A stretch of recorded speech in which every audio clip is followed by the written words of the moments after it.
They were all over each other. Everybody was. They were going for it.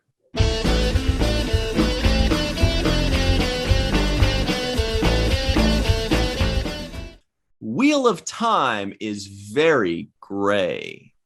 Wheel of Time is Game of Thrones before Game of Thrones was even Game of Thrones. Wheel of Time is very, very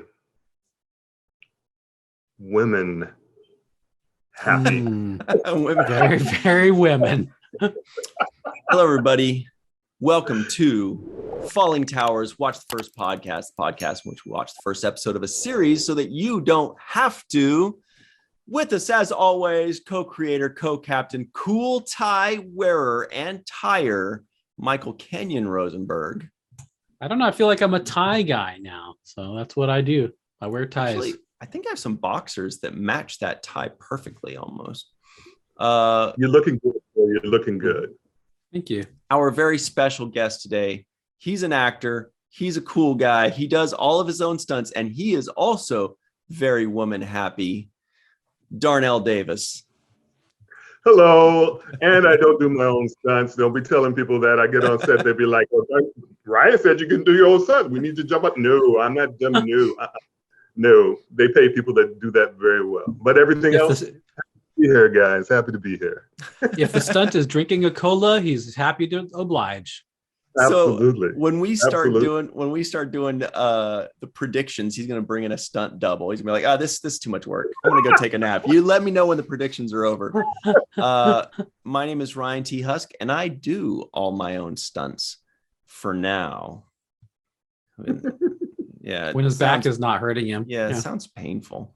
All right. And today, of course, everybody knows, you may have figured it out. We are doing a review of the first episode of Amazon Prime's Wheel of Time entitled Leave Taking. Leave Taking. I think it's The Wheel of Time. The Wheel of Time. Is it? Oh boy. This is going to be You blew that one. Yeah, I got to get my own stunt double or stand-in. And of course, as everybody knows, the month of May is Fantasy Month here on Falling Tower. We're reviewing only fantasy shows. With the exception of the first episode of the month where we reviewed Star Wars because it was Star Wars Day. Fantasy, but that is a science fantasy show. Ryan keeps pointing that out, and he's absolutely right. So Darnell, welcome to our show in which we are reviewing all fantasy all the time in May. Thanks so much for playing with us. And everybody at home, you are in for a treat because you love fantasy. And if you don't love fantasy, it just means you don't know it yet. Yeah. So if you'd like us to review a show, in the comments below, just type in WTF and the show. You could say WTF Friends, or WTF Good Times, or WTF Killing Eve, not England. Right. And we will then put that into our spreadsheet and review that show, maybe. All right. And who was it that suggested this show? I think there was a suggestion. Stormtrooper 22, I believe. Stormtrooper 22 suggested this one. Thanks. This one's for you. Oh, you're going to love the episode from 2 weeks ago, Stormtrooper 22. That was on Star Wars Day, actual Star Wars Day. So, of course, we had to do that Star Wars show. Okay. Lego Star Wars Droid Tales. And if you want to know if we loved it and how much we loved it with our special guests, Darth Shuey and Rico E. Anderson, you're just going to have to check it out. It is episode 110, WTF 110. Go check that out. Before we get started, everybody, just make sure that you have liked this video, given it 5 stars, and shared it with your pals. Subscribe to this channel. Let's play the feud. What do they say at Wheel of Fortune? Let's spin the wheel. Spin that wheel of fortune where we're fortunate. Good answer. Good. No, that's Wheel of Family. They say big money, big money. Come on, big money. No whammies. That's press your luck. Okay, so we're getting off track. Basically, what Ryan's trying to say is we play games on this show. And And game this number first one game is Ryan's favorite game. He loves this game so much. It keeps him warm at night, and he fondles it and makes love to it. And this game, he loves it when I call it this name, but he does not love the name, but he loves it when I say that this game is called Predicaments, because we put ourselves in a predicament by making our predictions. If I don't screw that up. I think like 20% of that was true information. All right, everybody. It's because Michael and I have known each other forever. We've actually known Darnell. Michael and I met Darnell on the same day at Star Trek Las Vegas in like 2008-ish. So we've known Darnell for quite some time. So we can pretty much predict if the other person liked it. Michael Kenyon Rosenberg, you love fantasy. You love magic. You love magic, and this was chock full of magic stuff. So this is going to be a theme this month. Yeah, I think it was a good idea to do fantasy all month, just because we don't do enough of it. Michael Kenyon Rosenberg, boy, oh boy, I think you liked this because it's full of fantasy and it's full of mystery and it's full of magic and it's right up your alley, it seems. So I'm going to say that you're pretty high on this, around the 8 realm, around the yes, I would watch the next episode realm. Darnell, you love Game of Thrones. One of my favorite memories ever at Star Trek Las Vegas was watching an episode of like season 7 Game of Thrones, because that was when it was coming out. It's like every episode was like an event. And, I told you and a couple others, I was like, Darnell, you want to watch Game of Thrones tonight? The new episode just dropped. We can go up to my room. We'll watch it. And we're like, yeah, I think it was when they were battling. I think it was when the walkers came to the wall and the dragons. I mean, you're like, you can't miss that giant battle. And Darnell was just Darnell made it so much more fun because he's like, no, don't open that door. Oh, and because there was so many explosions and so many crazy things. It was a crazy episode, and it's the best to watch a crazy episode with friends. It just makes it that much better. So you are big on fantasy, theoretically, based on that. But I don't know if you saw enough of this first episode to get into it as much as Game of Thrones, of course. But I think you liked it. I think you enjoyed it. My turn to make my prediction about what Ryan thought first. Ryan was going to be into the show. He's like, oh, right, fantasy. I can see that there's like fantasy stuff going on here. And then the episode started and he went like this. Oh boy. Ugh. What is going on here? And then there was like one part where like those ladies in red were like chasing that one guy. That was 2 guys. And then like they used magic and he's like, all right. But then he's like, oh boy, it's more talking. Okay. Those are the noises that he was making. But eventually when he's nodding, he knows this is all true. I just like it when you talk about the noises I make. That's my favorite part of the game. Eventually, once all the action started up, he's like, okay, all right, okay. And he really liked those guys that were right behind him, those Minotaur monsters, whatever they are. Torags, or whatever they're called. Trollocs. So he loved those. So he's going to be a medium plus. So he's going to be about the 5+ or 6 range, I'm guessing, on this one. Darnell, based on what Ryan just said about Game of Thrones, I'm going to think that Darnell is one who will allow something to take some time to build up. Is my prediction. And then also, no wonder we're still friends. He said that this show is very woman heavy, but I know that is not a criticism because I know that Darnell loves not from women. Darnell. Darnell loves women, so that is a bonus in his books. He's going to be plus. He's going to be high on this too. I mean, maybe not high, but maybe like 7 to 8. It's my guess. Darnell, do you have any predictions as to what you think we felt about this show? You guys covered it. I think both of you covered each other very well. I think Ryan was like, okay, I'm giving it a shot. I'm giving it what's going, what? Oh, okay, that's cool. So he wanted, okay, that's cool. And then, but I think Michael is really a fantasy is your thing. So he's like, oh, I'm excited about this. Yes, it's Legolas in this. They got it time in. So I think I think you're gonna be on the higher mark. So Mm-hmm. Okay, so everybody at home, you've gotten some hints. It seems like everybody thinks the other person enjoyed it anywhere between medium plus to pretty high, but don't be a follower. You stick with your gut. Do you think I liked it? Do you think Darnell liked it?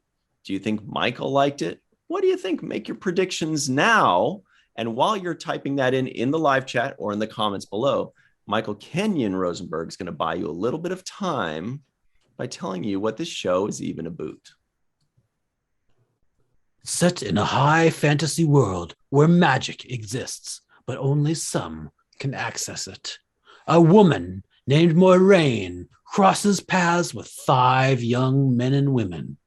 This sparks a dangerous, world-spanning journey based on the book series by Robert Jordan. In this episode, a strange noblewoman appears in a remote mountain village, claiming one of the 5 youths is the reincarnation of an ancient power who once destroyed the world and will do so again if she's not able to discover which of them it is. But they all have less time than they think.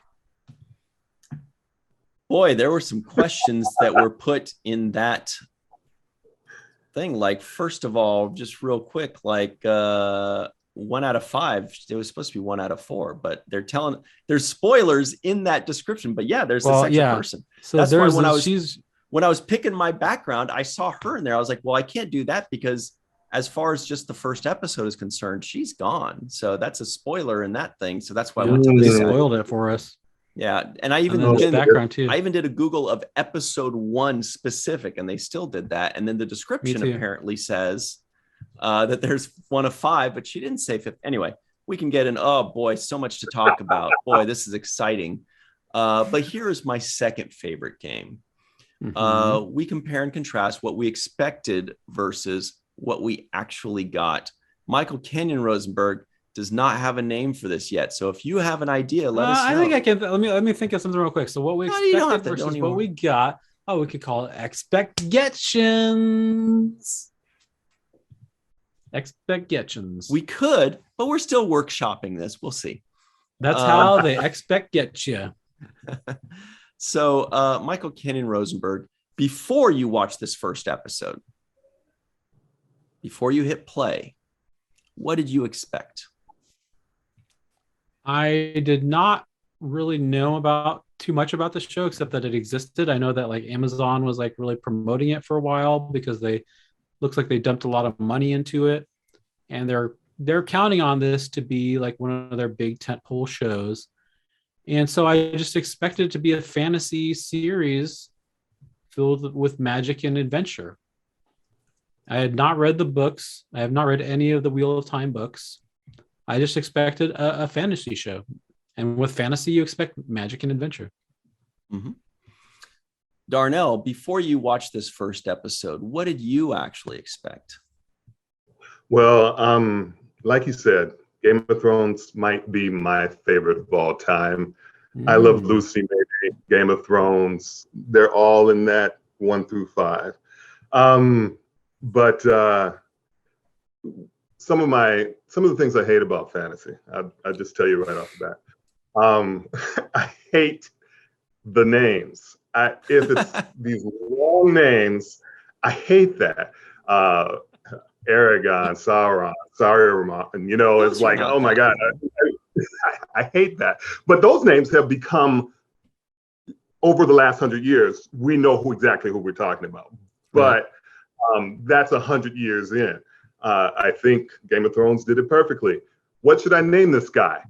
Jon Snow. Oh my God, that's a good name. Rob. Oh my God. that's a good name. That's how you do it. I Daenerys Targaryen. Yeah. That's such an easy name to remember. Tyrion Lannister. With all her long list of things that we call her Mother of Dragons. We call her Danny. So but that bothers me. I did look up the guy that is the Traveler. His name is Lan. I thought that's a good name. 3 letters, good name. And the lady that came in, I can't pronounce her name, but it wasn't that confusing. I don't want to mess up names because I was watching a podcast one time and they were talking about Dune and the person kept messing up Harkonians and it really pissed me off. So if I mess up any name, please forgive me. I am so sorry for that. So that bothers me. It's way too many people for me to even think about most of the names. One of the guys' names, last name is Thor. I thought, oh, that's good. I like that. That's pretty simple. So the simpler the better for me. And another thing I don't like is I don't like when they start telling a story in the middle of the story that I'm watching. And they do this in fantasy all the time. And they started off the show with that. You're right. Well, now you're getting into what we actually got. Yeah. But what I'm what you expect next.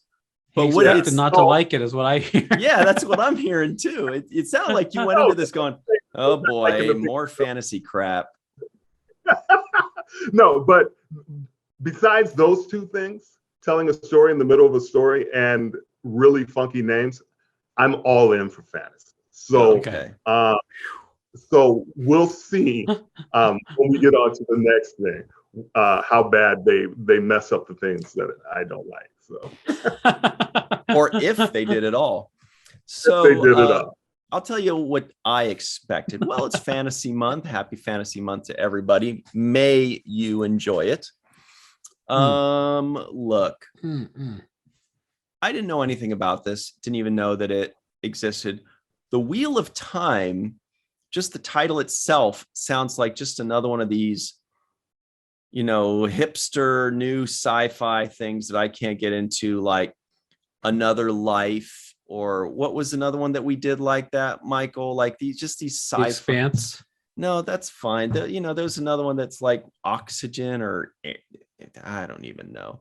Anyway, so now it's going to bug me. The Altered Carbon. There we go. Altered Carbon. So the Wheel of Time made me almost think it sounded sci-fi, but I'm relieved to know that it's fantasy. I didn't know anything about it. Never heard of it. Didn't see it on Amazon anywhere. It didn't, Amazon didn't think that I was their target audience, I guess.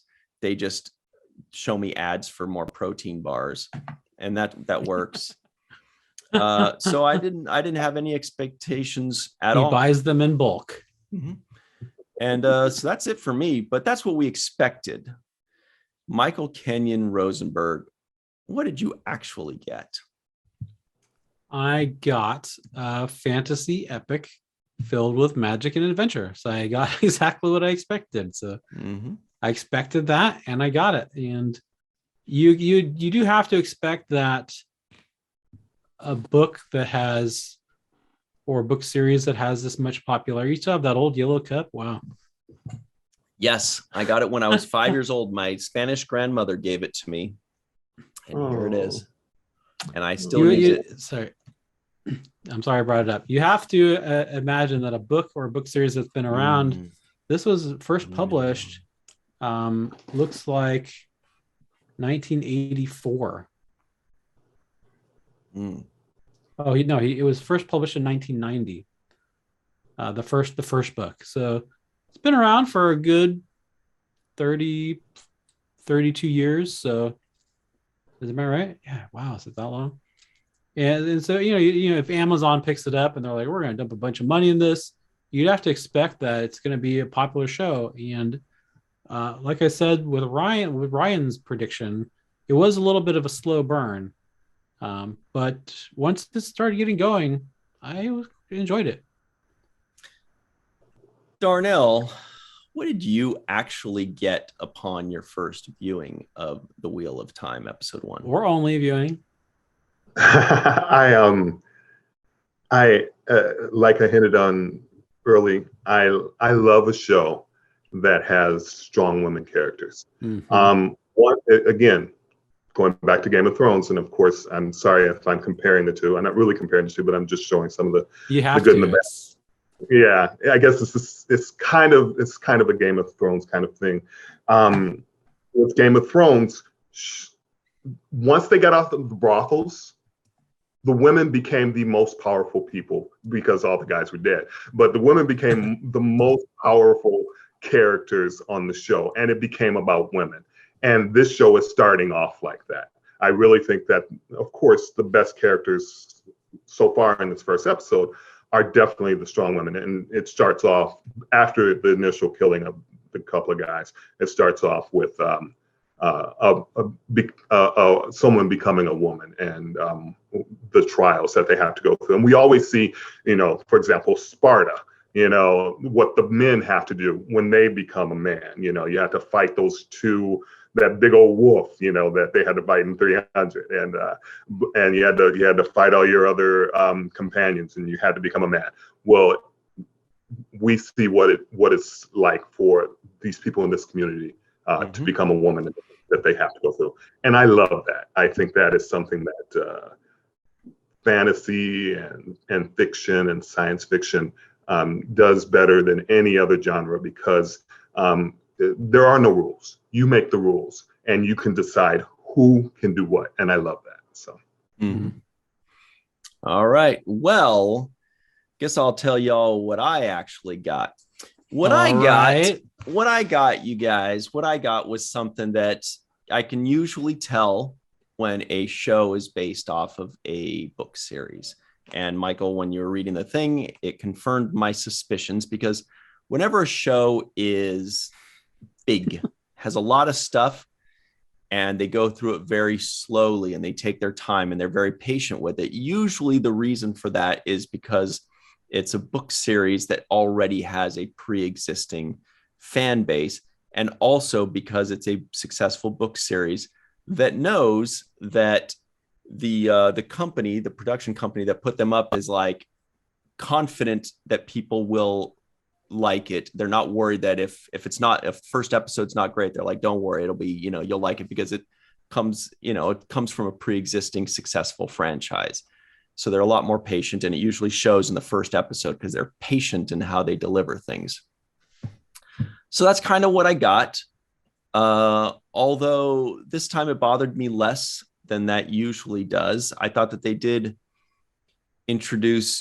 try to introduce a little too much for a first episode. Like, you guys got to go easy on us. Those of us that have never read the book, you can't just introduce 20 characters, unless all of the characters WTF Game of Thrones. Yeah, tell me about it. Unless all those characters are very different. Like if there's an orc character and a robot and an alien. Okay, those are all very different. You can know the alien guy, but if they're all just basically people, then it's going to be tough for us to keep track. So that was a little tough, but I found the show to be enjoyable. Well, I'm thinking a little bit about that, because we've talked about that before, if it's a pre-existing book series and it's popular. But then I was also thinking, most people don't read. Thank goodness. It's true. I'm not in the minority anymore. Most people don't read. And so it's like, if they're coming out with a show that's based on a successful book, I don't think they can really count on big numbers coming up just from the people that read the book series. Unless it's like J.R.R. Tolkien. I mean, it does give them a head start. Even if it's just 100,000 people out of 330 million in the US or out of England or whatever, 100,000 people is a very good start. It's a very, I agree. It's a very good start. There are people that are already going to watch it no matter what. They're going to watch it and complain about it, or they're going to watch it and say it's the greatest thing on earth.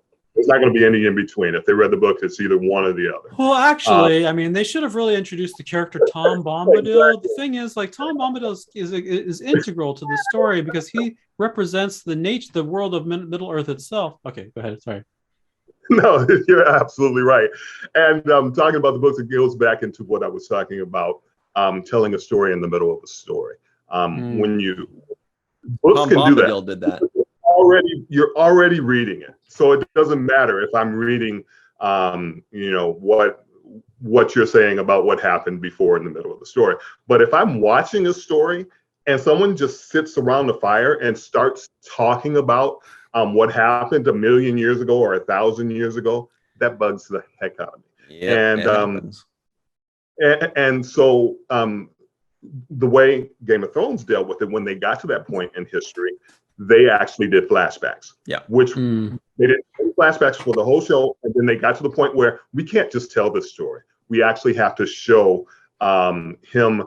He's actually in love with her, and they actually have a baby, and there's a fight between Ned, and they had to actually show that instead of just having somebody tell the story. And I think, and it costs more money, obviously, it costs more money, but because they're following a book, they think, well, this is what she did in the book. She just sat around and told the story, but that's not good enough. I think if you're showing action, you have to show what's happening. So it wasn't Darnell, that bad. What you're talking about is when they go when they're like, oh, hi, whatever your name is, who are you? And the lady goes, I'm a sorceress. 10,000 years ago in a land, and you're like, just a sorceress is fine. Just say you work in the dark arts. You don't need to. But they're trying to fill or up, just the mystic arts. Doesn't have to be dark. Yeah, they're trying to fill up 7 chapters of a previous book into this one little scene and cram it in there. They want to show that we actually know what we're talking about. We read this book. Yes, we get it. You read the book, but you don't have to. Not everything is going to fit in this film. No, Yeah. We read it twice. Yeah. But speaking of books that we read twice and Tom Bombadil, I know I cannot be the only person that was like, okay, so I'm basically watching Lord of the Rings here. This village is obviously Bree. There's a ring wraith arriving. There's literally the scenes at Bree where they're the people. It's raining outside. They arrive in a little bar. There's Strider walks in at first. I'm like, oh, Strider, Aragorn just walked in. Exact same kind of situation.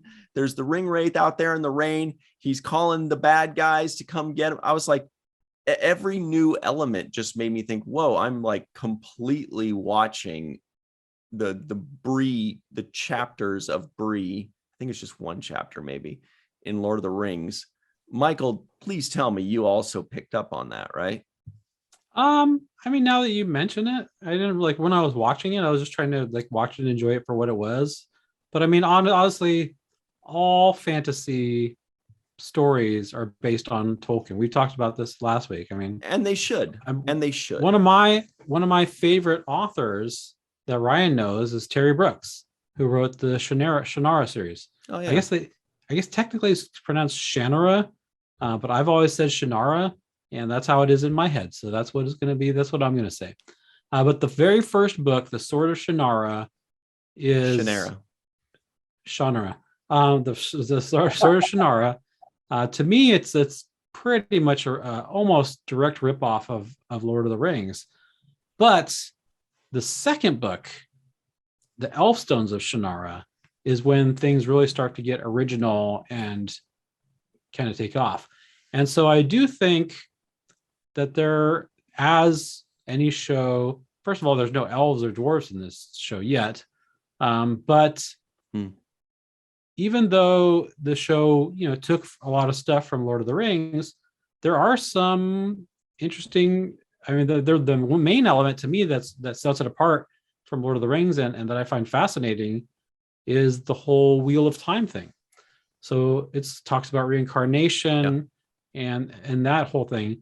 But I guess another thing too that I found original and found interesting, maybe not original to in all of literature, but that I found interesting in this show is they talk about that magic comes from a source.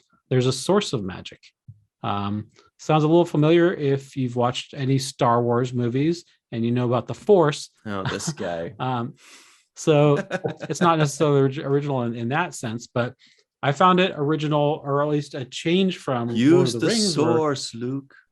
Yeah, or Lord of the Rings, like the magic seemed to be there. They didn't really talk about like where magic came from. They mostly talked about maybe on the Silmarillion that I haven't read, but they, magic is just used. Like the wizards can channel the magic from somewhere, but in this they talk about magic comes from the source. Yeah, you know what? We need to jump into, speaking of which, who our favorite character is, because there were so many characters introduced. It was like a whirlwind of characters, and you're like, do I really need to know all of these people? There's way too many. And then they're like, no, we tricked you. You took notes on all the characters, but you only need to know really a few of them. And the others are just kind of like, whatever. And you're like, why did you introduce so many characters when I only needed to know a few? But anyway, they all each got their own little mini introduction in the show with how they relate to other people. Michael, Kenyon, Rosenberg, who was your favorite? Well, Ryan forgot to mention that we have a name for this segment. We have a name for this segment, and the name of this segment, who is your favorite character, is Favcac. Who's your favorite character? Who's your Favcac? My Favcac has got to be Moiraine. She's such a badass. Her magical skills. She took on a whole army of those Minotaur ugly troll guys behind Ryan. She took them down. Trollocs. But then also, troll logs. But then also her defender guy, Lan. He's got the samurai sword, and it's basically seems like it's his job to fend off the bad guys. He's the tank, while she's the damage. So he like goes in and like takes on the bad guys while she's like whipping up her magic, and then she's like bam, bam, bam, bam, bam, dead, exploded, disintegrated, boom, boom, boom, bang, rocks. Her magic. Yeah. Darnell rocks too, by the way. He does, he's rocking that shirt right now, I'll tell you that. Who was your favorite character, Darnell, by the way? Your Favcac. I don't know any of their names, but looking at Michael's board there, what you said about the two, I'm going to call them the two lead characters for now, is absolutely right. And if I was a little bit younger, like if I was a teenager, Lan would be my favorite because he's going around killing people, and that would be it. But I guess now the young lady that is dead, as far as we know, pulled away by her hair. Yeah.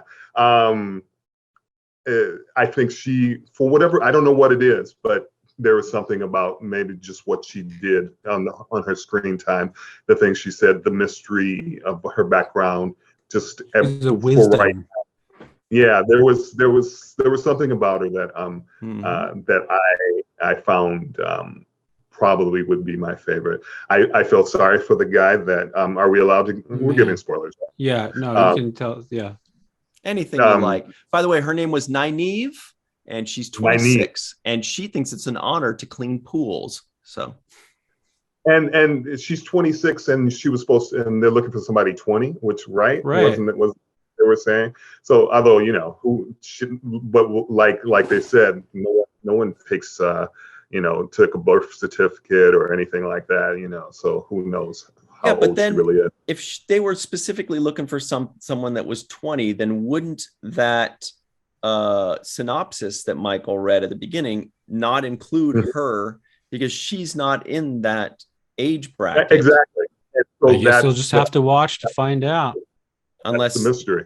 They lied about her age by 6 years. I don't think you could have like a 10-year-old and be like, oh no, she's 16. Time to train her. But she's 4 too. Whatever.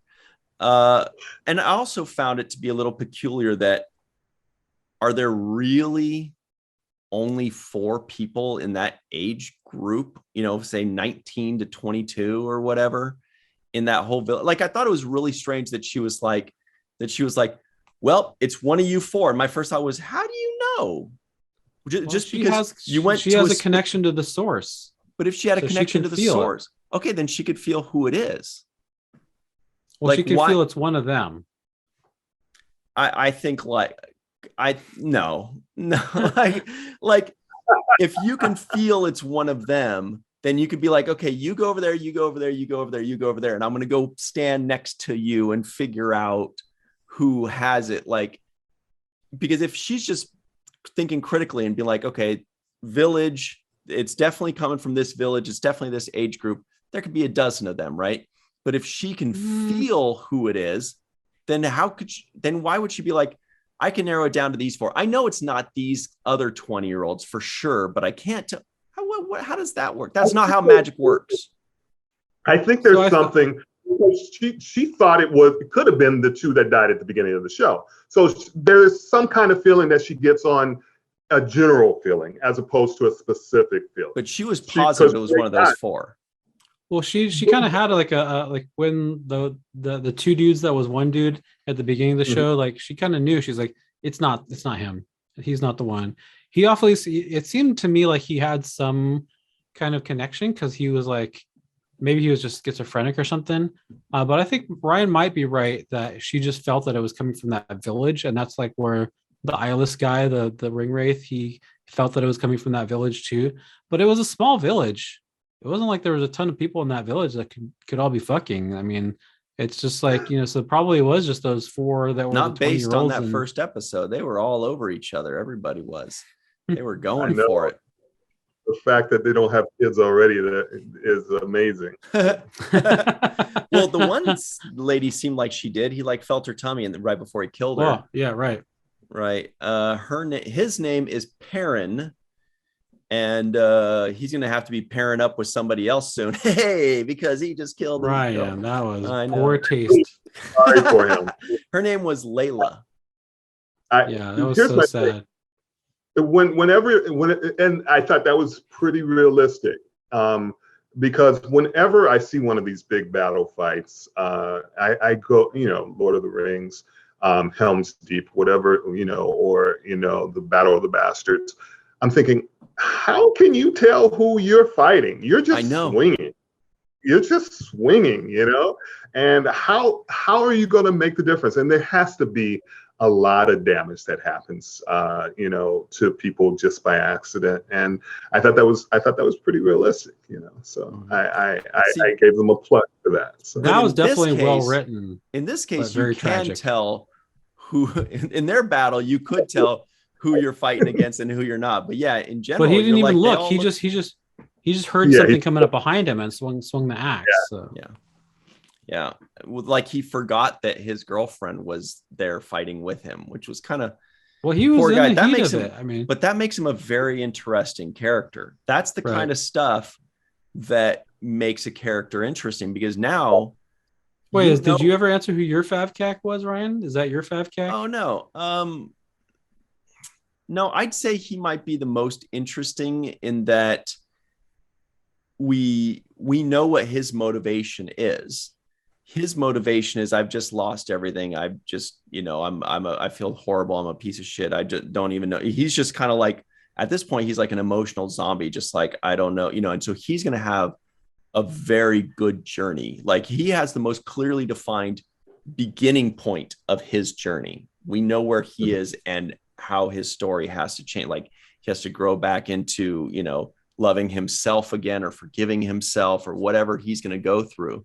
So he's the most interesting in that regard from a writing point of view. The other one I really liked, probably, I guess, maybe my favorite character. It's hard to say, although I did like the land guy as well.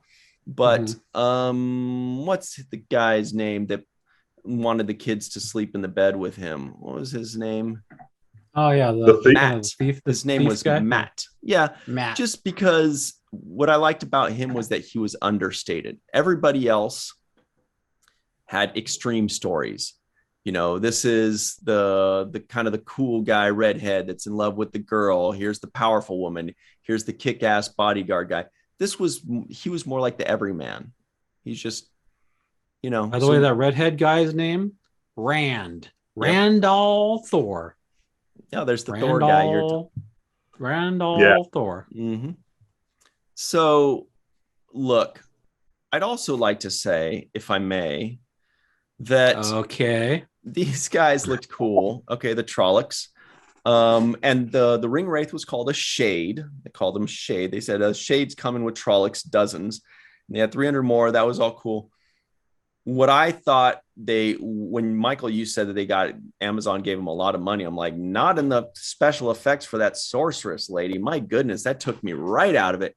I'm like, stop showing her magic because it looks so bad. It looks like somebody just used chalk and like wrote strips. She's going like this, doing all these cool. Oh, here we go. And somebody just drew like chalk white lines, and that looked like 80s. That did not look good. Yeah, this kind of stuff. They got to work on that. They need a bigger budget. Give them a bigger budget to make the stuff look cooler. I think they were just trying to do something original with magic. I mean, instead of having like sparks and flashes, right. Well, as Jerry Seinfeld said, sometimes the road less traveled is less traveled for a reason. And I have to agree with you. It would have been better if things were just happening, if she was throwing people without that line being there. I think it would have looked much better.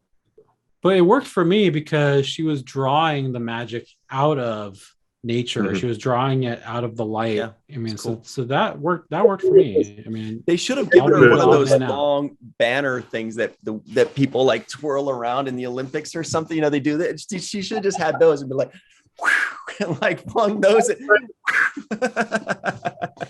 Which have anything anything like that, or as far as just it just happens. I'm trying to think of anything that Scarlet Witch shows. Does she show anything when she does her whatever? I guess it's not technically magic, but whatever. Scarlet Witch. The only thing she shows is her terrible acting.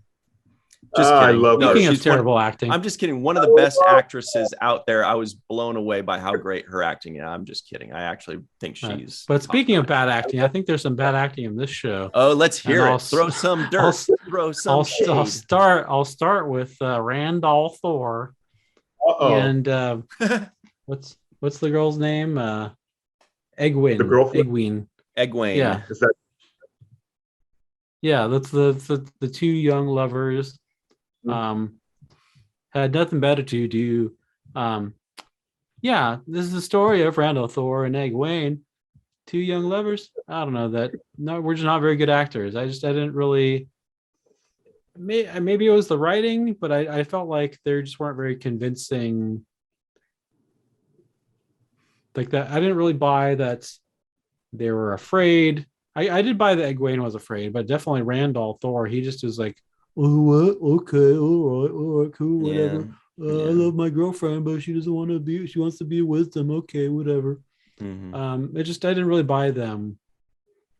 Well, they weren't selling. I'd also want to point out, since we're talking about a couple things that we didn't quite enjoy, something that, look, this is a fact check here for everybody at home. Okay. Fact check. If a giant Trolloc throws an axe hard enough to go through some guy's back in a dance, so it goes through his entire body and pokes out the front, the forward velocity is going to do more than make him stumble forward a couple inches. Dude, that thing blasted through him. He's not just going to go, you know, that's what you do if an arrow hits you.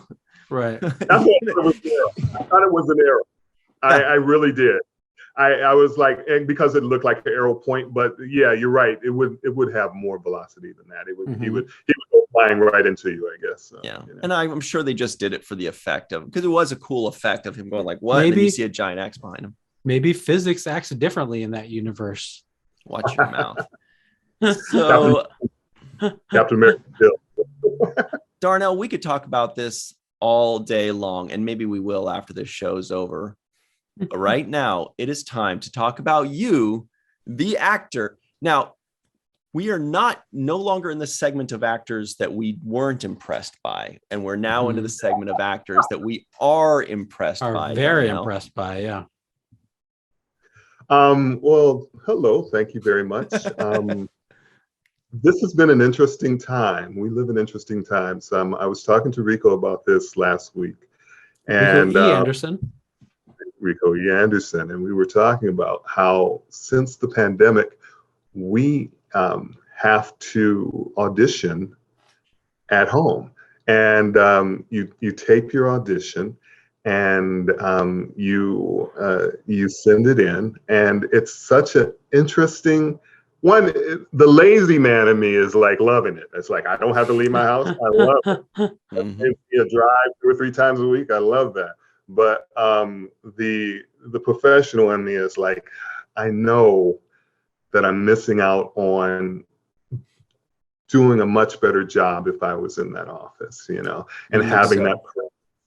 having that person there, saying, okay, do this, and it can make all the difference in the world.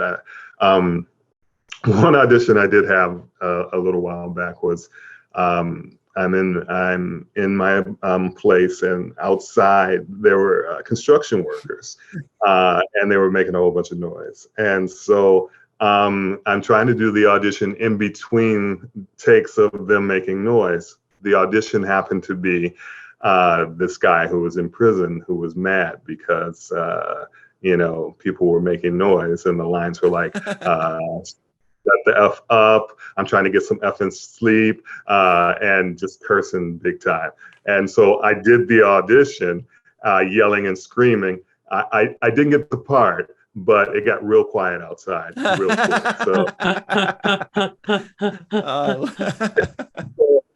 So, again, my neighbors think I'm crazy because I'm yelling and screaming, in my apartment, but that's just life. It's a new interesting thing that we're going through, and we're all working through it, trying to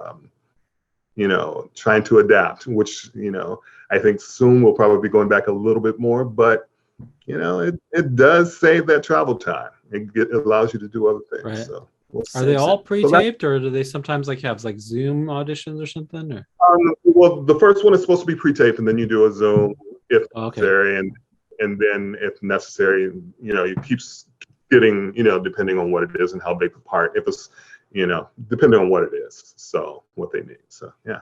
But don't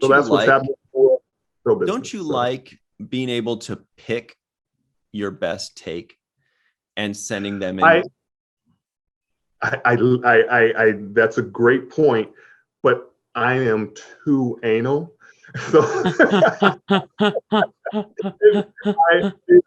the first time I did this, I'm doing like 50 takes, and I'm realizing it doesn't, what I can't do that. So, I set myself, okay, I'm going to do 10 or 15 or whatever amount it takes. And then you just cut it down, and and send in your best one. But my best one might be because I think I look the best in that one, not necessarily because, that's why we have other people that do these things for you. They know, directors know how to get the best out of you. That's what they do. Right. An actor, we do what we're told, and you try and bring it out.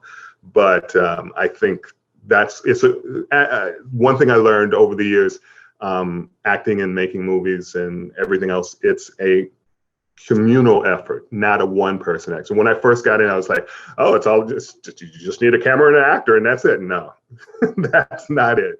It's about all the influences you get from everyone doing all the work they're doing. So the special effect person making that wiggly line, and the makeup people putting the makeup on those Trollocs, and everything makes for an excellent piece. And so yeah. So it sounds like the time that you saved not driving through hours of traffic, not looking for parking, not waiting in the waiting room to audition, all that time that you are saving not doing that stuff, you're using up by taking 50 takes and then hemming and hawing. Well, this one's slightly better. And then, okay, I narrowed it down to 14. Okay, now these, boy, how much time do I have? And it's I don't know which is better. I don't know. I can't tell you which is better. There is something about walking into whatever that is, the theater that you're doing it, or the audition room, that puts you on, that you become you become boom, when you're in your own space that you're in Mhm. 24 hours a day because, you have no reason to go outside, you're not as on as when you walk in there and you see the director and the producer and the casting director, whoever it is, Good point. sitting in front of You don't have you the know, so- electricity of a live Yeah. performance. It's hard Yeah, to so motivate I- yourself to just a screen. Yeah. But I don't know. We'll see. We'll see. This is where we're at right now. We'll see if that changes. We'll see if there'll be, a little bit of this, a little bit of that. But I do love like you say, not having to move out of my apartment. Yeah. I really like that. So, but that's being lazy, and that's not doing the performances I need to do. So. Okay, that makes sense. Now, you know who's not lazy? Michael Kenyon Rosenberg when he practices karate. And what that means, that karate chop means it is now time for the bottom line. Everybody at home, Bottom line. check out Darnell's goodies in the description box below. He will show you his goodies and you will follow him on social media and the like. Here we go. It's the final two questions of the show, the two most important questions. It's basically the part of the show where everybody. By the way, fast Ryan, forwards. terrible transition. Have you met me? So Now I've got to cut out the part where you say to follow all his links and put that at the end of his interview. And then take out the part where you said the bottom line, put that at the beginning of the bottom line. People know.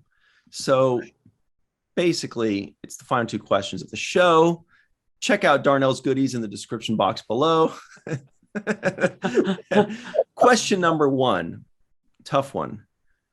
On a scale of 1 to 10, Michael Kenyon Rosenberg, what would you give this first episode of The Wheel of Time entitled Leave Taking? They're taking their leave of taking it. I enjoyed the magic. I liked that she was like drawing from the energy of the universe, the energy of the light, as she mentioned a couple times. I like the idea of time is not a straight line. It's a wheel that keeps turning. Mm. And even though you leave this life, you'll be back in another form, even though you won't remember it. And I like that there was a ceremony for like a holiday, or like a Day of the Dead, where they honor their loved ones who have gone, and they're trying to bring them back into the world by sending them light. I liked all those things. I liked Moiraine. I liked her character and Lan, that pairing, that crew. I also liked Rand or Althor's father. Yeah, Tam. Yeah. Tam. Althor, yeah. So Tam he was kind of Shanter. Well, he had a mystery behind him because he had that cool sword, the same kind of samurai sword that Lan had, actually, with the Huron. Which tells me that he was part of some force, not in like a former life, but in his life, but before he had Rand. So I kind of liked all that stuff about it, but there were some things I didn't like. I wasn't blown away by the acting. It did take a little while to get started, but I'll still give this one a healthy 7. A healthy 7. Mm-hmm. Okay. All right. A healthy, exactly 7. Well, also, I read a little trivia on that because Amazon does this great thing where for people like me that want to keep track of who's who, because I'm terrible with names and faces. So I hover over and it takes me a little while, but it tells me all these things.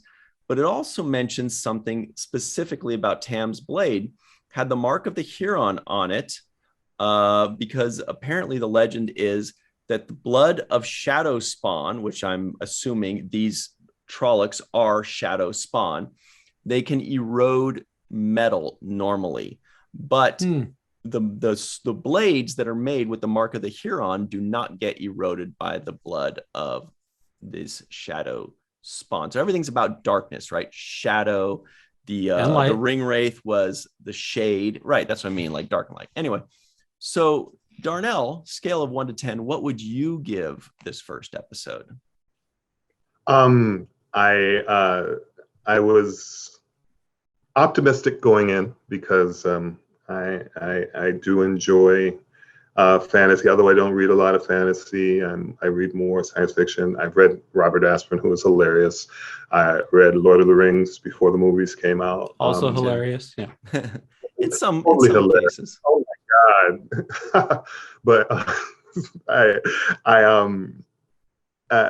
I haven't had a lot of experience with the books, but when the TV show comes on, I like Witcher. Oh, yeah. Is it Witcher?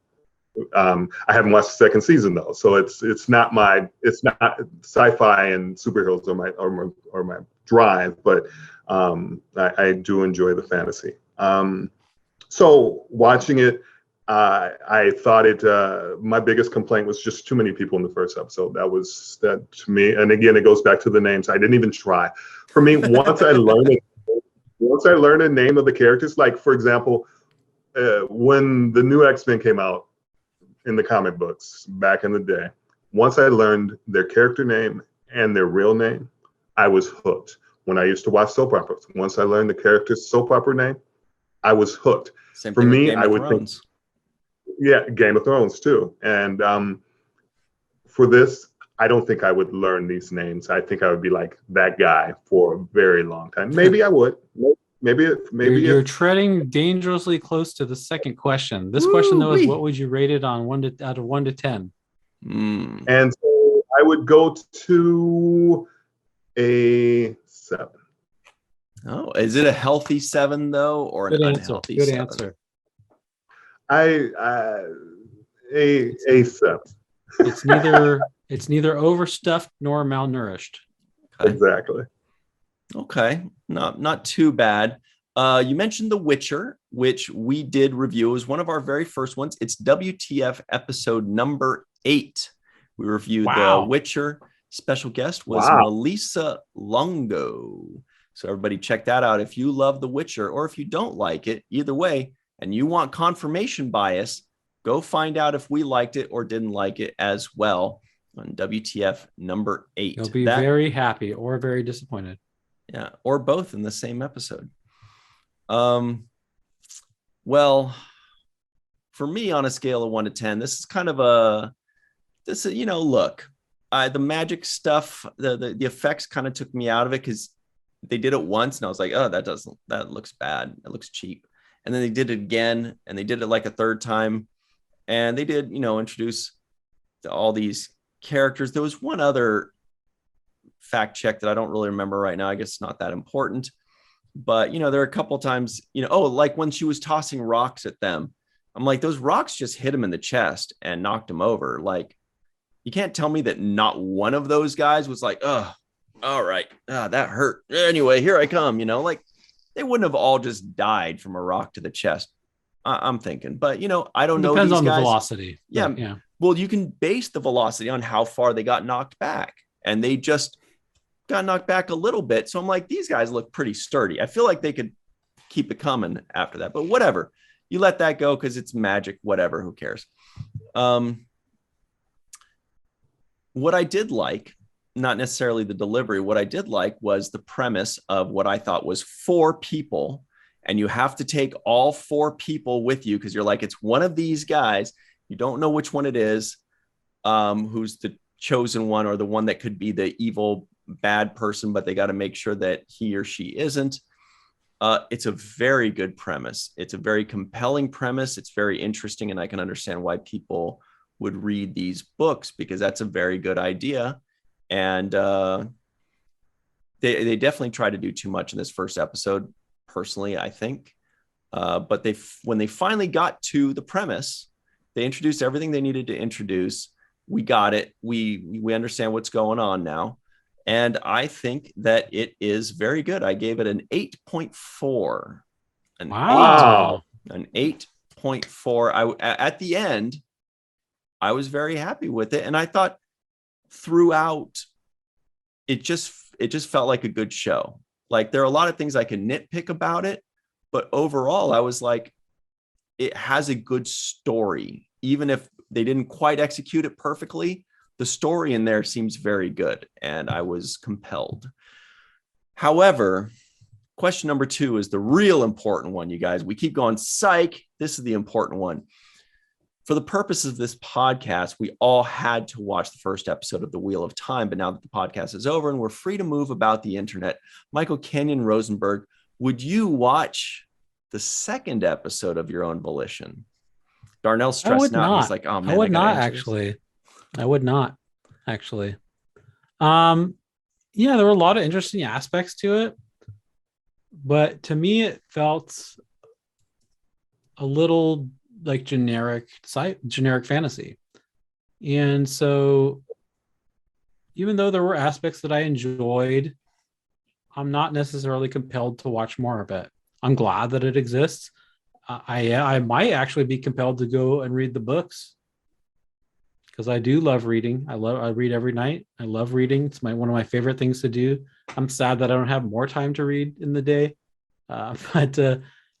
So that it might compel me to read the books. And then after I read the books, then maybe I'll want to go back and say, okay, well, I really liked this book. And I really want to see if they capture that essence in this show. But for just watching the show, I'm not really interested in seeing any more of it. Darnell, would you watch the second episode? I want to see what happens at the end. The in-between part, I don't know if I'm as excited about. But I do want to, kind of see if there's an ending and of course, who is the person. And hopefully there's more to it than just who the person is. So I give it a probably. If not good enough. We need a yes or no. I think that is a yes. If it's a probably, that's on the side of yes. It's on the side of yes. Would I give up? There are things that could happen for me to give up. But I'll give it a yes for now. I do want to see what happens.